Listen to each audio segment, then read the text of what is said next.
Hello guys, in this video we will be discussing about the reason behind high reducing power of lithium aluminum hydride and low reducing power of sodium borohydride. So by using two factors which are electronegativity differences between aluminum and boron, and the second factor is the energy mismatch during the formation of aluminum hydrogen as well as boron hydrogen single bonds, we can easily understood these differences in their reactivities. So before we go into those factors, let us quickly see what is the structural details about these two molecules. So in case of lithium aluminum hydride, the hydride unit is basically of tetrahedral shape, where central aluminum atom is sp3 hybridized, it is carrying a negative charge, and lithium atom is there to balance this negative charge. In case of sodium borohydride, the borohydride unit is also tetrahedral, where the central boron is basically sp3 hybridized. It is obviously carrying a negative charge, and here sodium plus is the counter cation. So now let us consider the factor number 1, which is electronegativity differences. Just consider the aluminum hydrogen bond and boron hydrogen bond. So in case of aluminum, the electronegativity was found to be 1.61. In case of hydrogen, it is 2.2. For boron, the electronegativity is 2.04, and for hydrogen it is 2.2 here also. Now notice carefully, the polarization of the single bonds will be different due to the different electronegativities of aluminum and boron. So which one will be more polar? Obviously this one will be more polar, since aluminum is possessing less electronegativity, and this particular bond pair electrons will be shifted more towards hydrogen, and this will make hydrogen more negatively polarized than this hydrogen, right? And due to that reason, this particular hydrogen center will be hard and this center will be soft.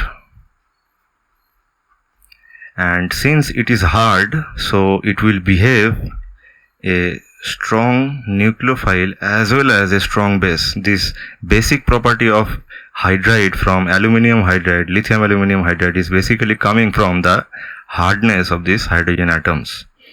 So strong nucleophile as well as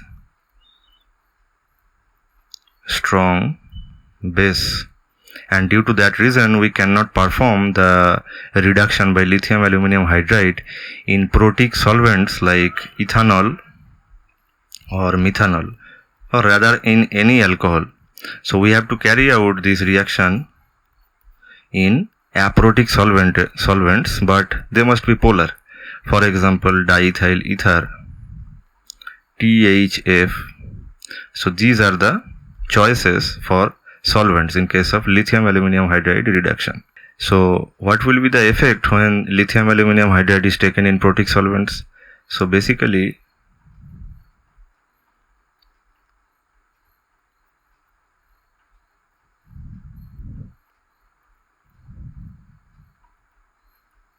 this acidic hydrogen of ethanol will be snatched by this hydride, and after the reaction it will form one molecule of hydrogen, and this particular complex will form, where one hydrogen atom will be replaced by an ethoxide.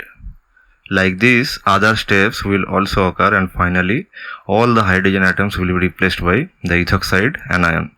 So it is a waste of lithium aluminum hydride, and that's why always these solvents are preferred, not this type of protic solvents, right? But in case of sodium borohydride, the softness of these hydrogen centers are basically very useful to carry out the reductions by sodium borohydride in protic solvents like ethanol, methanol, or in any alcohol. Because here in case of sodium borohydride, this hydrogen center is behaving as a nucleophile, only as a nucleophile and not as a base.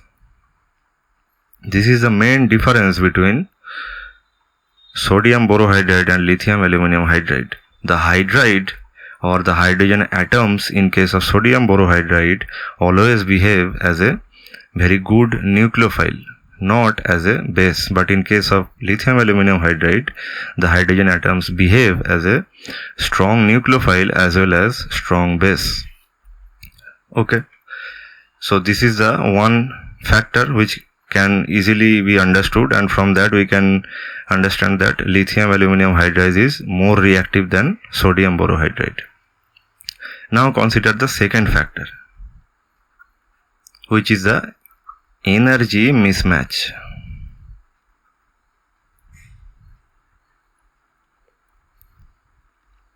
Here again consider these two bonds, aluminum hydrogen and boron hydrogen.